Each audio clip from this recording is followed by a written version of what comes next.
Tara guys, samahan nyo ako mag-unbox ng wireless lavalier microphone na in-order ko sa aking TikTok shop.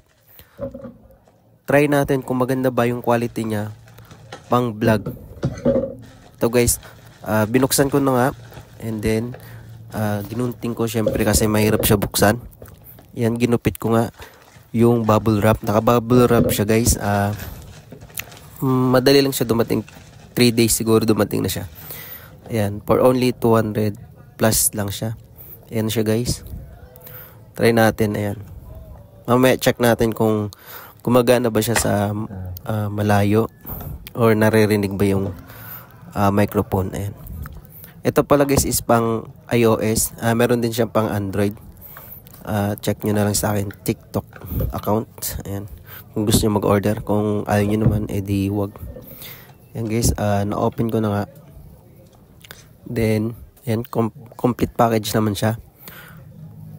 Yan, meron siyang mic. And then, meron yung foam. Hindi ko alam anong tawag dyan. Basta yung bilog sa mic. Ayan, foam. Then, ayan yung ini-input sa cellphone para rinig yung mic. And then, meron din siyang cord. Yan, pang charge pag na-lowbat. Wala siyang kasamang connector. Hello guys, itatry natin to sa malayo. Ayan. Dito. O ilalayo ako. Sayang na sayang talaga. Nice. Okay. Try natin dun sa malayo. Pupunta ako ng CR. Hello guys. Hello. Kung mawawala ka.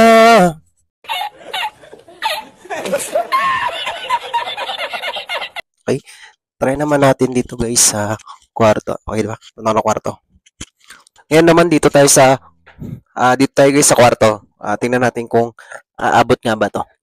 Do, re, mi, fa, sol, la, ti, do. Okay guys, narinig nyo ba?